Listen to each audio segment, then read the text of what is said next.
नमस्कार, आप देख रहे हैं नेक्स्ट 9 न्यूज नेशन और आपके साथ मैं हूं क्रांति सिंह। 24 मई को जापान की राजधानी टोक्यो में क्वाड सम्मेलन का आयोजन किया जाएगा, जिसको लेकर जहां भारत, ऑस्ट्रेलिया, जापान और अमेरिका में खुशी के नजारे देखने को मिल रहे हैं, वहीं दूसरी तरफ इस आयोजन पर गिद्ध की तरह नजर गड़ाए चीन खड़ा है, क्योंकि चीन को डर इस बात का सता रहा है कि अगर भारत, ऑस्ट्रेलिया, जापान और अमेरिका मिलकर इंडो पैसिफिक रीजन में अपनी ताकत को बड़ा करेंगे तो चीन के लिए सबसे ज्यादा मुसीबतें पैदा होंगी। यही नहीं, चीन के लिए डर की एक और बड़ी वजह है, जिसका नाम है ऑक्स।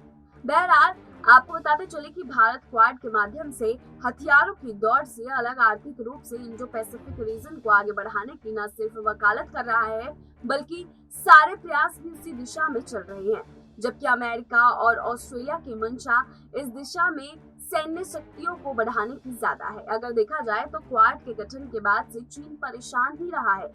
रही सही कसर 2020 में बनाए गए ऑस्ट्रेलिया, यूके और यूएस के ऑक्स समूह ने भी पूरी कर दी है।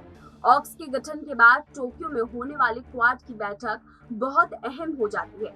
जानकारों की माने तो ऑक्स का गठन उसी मंशा को पूरा करने के लिए किया गया, जिसको क्वाड के माध्यम से परोक्ष या अपरोक्ष रूप से पूरा नहीं किया जा सका है। विदेशी मामलों के जानकार के मुताबिक पश्चिमी देश, खास तौर से अमेरिका और यूरोप, चीन के सैन्य शक्तियों और सैन्य ताकतों को चुनौती देने के लिए इंडो पैसिफिक रीजन में बड़ी हलचल बढ़ाने की फिराक में है। जबकि भारत इस मामले में डिप्लोमेटिकली पूरे इंडो पैसिफिक रीजन में आर्थिक व्यवस्थाओं को दुरुस्त करने और दुनिया को एक नजरिए से व्यवसाय के लिहाज में आगे बढ़ाने की बात करता रहा है। भारत बहुत सोच समझकर चीजें में कदम उठा रहा है, जबकि ऑस्ट्रेलिया और अमेरिका इस मामले में व्यवहार तो क्वाड की स्थापना के अनुरूप ही करते हैं, लेकिन उनकी मंशा कहीं ना कहीं जाहिर हो जाती है। देखा जाए तो निश्चित तौर पर क्वाड हो या ऑक्स, चीन के लिए चुनौती ही रही है। जानकारों का मानना है कि ऑक्स के गठन के बाद ऑस्ट्रेलिया को यूके ने न्यूक्लियर सबमरीन टेक्नोलॉजी ट्रांसफर की है, उससे चाइना डरा हुआ है। आपको बता दें की आशंका है कि ऑक्स के माध्यम से अमेरिका और यूरोप उसके इलाके वाले समुद्र में अपनी न सिर्फ पैनी निगाह लगाए हुए हैं, बल्कि ऑक्स और क्वाड को मिनी नाटो के तौर पर इस्तेमाल करने की कोशिश कर रहे हैं। इसी लिहाज से टोक्यो में होने वाली क्वाड की बैठक महत्वपूर्ण हो जाती है।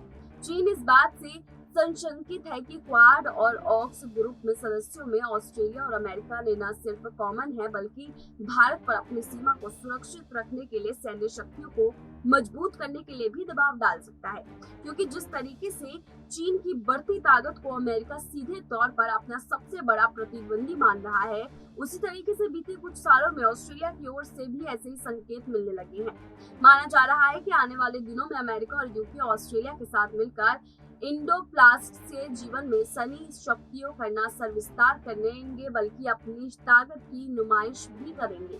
ऐसे में चीन को इस बात का डर सता रहा है कि कहीं भारत भी टोक्यो में होने वाली बैठक के बाद इस अभियान पर हिस्सा न बन जाए। हालांकि विदेशी मामलों के जानकारों का कहना है कि क्वाड और ऑक्स की स्थापना मकसद अलग अलग है, इसीलिए इसकी संभावना बिल्कुल नजर नहीं आती कि क्वाड की बैठक के दौरान ऑक्स को लेकर कोई भी ज्यादा चर्चा होगी। हालांकि जब अपनी सीमाओं को सुरक्षित करने की बात होगी तो निश्चित तौर पर इंडो पैसिफिक तटीय क्षेत्रों के देशों के लिए ऐसे किसी भी संगठन के सदस्य के तौर पर शामिल होने की संभावनाएं बढ़ जाएंगी। अब ऑक्स और क्वाड चीन के लिए क्या कोई उत्पाद मचाएंगे? क्या चीन का डरना मुनासिब है? ये तो आने वाला समय ही तय करेगा। फिलहाल ऐसी तमाम अपडेट्स के लिए देखते रहिए नेक्स्ट 9 न्यूज नेशन।